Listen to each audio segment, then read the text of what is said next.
your relationship with social media. To be honest, it's hard these days not to be on social media. We can rarely find a person who's not signed up to any social media. And it's natural because like social media brings so much value to humanity, you know, like communication and accessibility. Almost everyone has like access to it. We rarely have a problem connecting with our friends, making plans. It sounds too good to be true. Like if you imagine what people had to do in the past, how they meet, how they talk to each other. They didn't really have the option to text or call someone. On the other hand, we had become extremely accessible to everyone. Anyone can text you, any of your friends can see what you are up to if you are posting stuff on social media.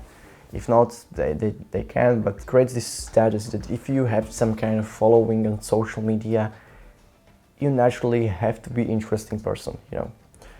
It doesn't really work like that in real life, to be honest. And it's all like fake and stuff to a certain point, because you see just all the best things. And it's not as raw, authentic as like a face-to-face conversation would be.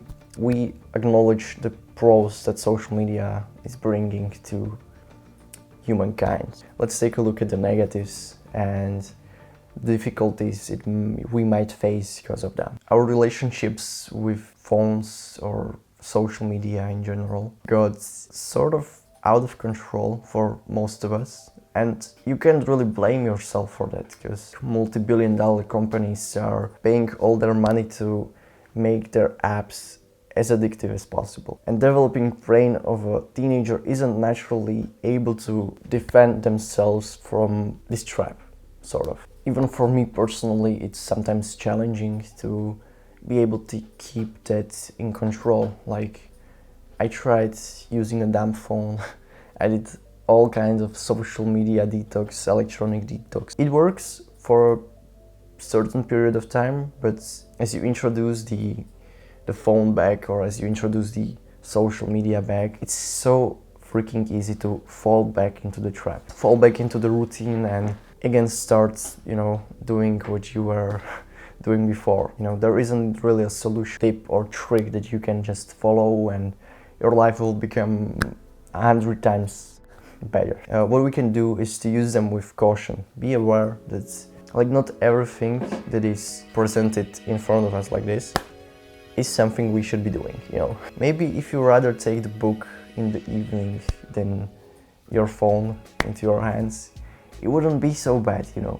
Maybe if you left your phone on, I don't know, your table when you go out for a walk, you would feel less tied to that device. We carry those little things with us everywhere, every single day. And it's about all these simple habits that we can incorporate into our days that makes the difference. It would be nice to not feel forced to look at that, because, you know, even just the reminder or the look on that device can make us do things we would normally do or wouldn't normally cross our mind. Like, you wouldn't try to open your phone when you know you don't have your phone.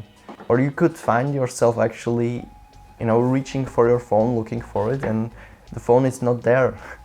It's crazy how quickly our brain can adapt to these things. It's possible to make those habits healthier, potentially, and, you know, spend more time trying to rebuild yourself and focus on keeping your mind free, not forcefully consuming something all the time. I don't really have like exact idea how to deal with this difficulty. If you are at least listening to what I'm trying to say here. Because yes, you could try all those strict, you know, habits, but it's hard to function in today's society without being able to have access to technology and being able to use it to your advantage. So what's like the conclusion for this video? Setting boundaries for yourself, for the device, where you want to use it, where you don't want to use it, so you don't, you know, get addicted and fall into the trap of spending hours on your phone.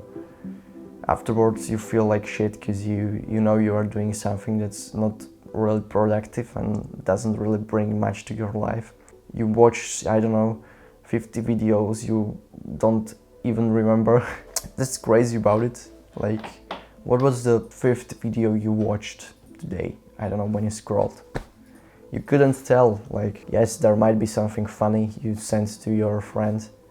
And okay, if you use it for like 10 to 20 minutes each day, alright, I mean, it's not optimal, but it's still better than, you know, constantly checking your phone and trying to consume as much stuff as possible. Keep that in mind, it's definitely a hard topic to talk about. I don't want to make you feel like it's the end of the world. I'm just trying to build the awareness that it would be nice to define where you see the line for yourself, like where you want to be on your phones or on social media, and on the other hand, where you don't want to have access to, you know, phone and social media. I hope I gave you something to think about. Only 2 or 3% of you watching are subscribed, so if you want to see more videos and support me on this journey, consider hitting a subscribe. Again, thanks for watching, and I will see you in the next one. Take care.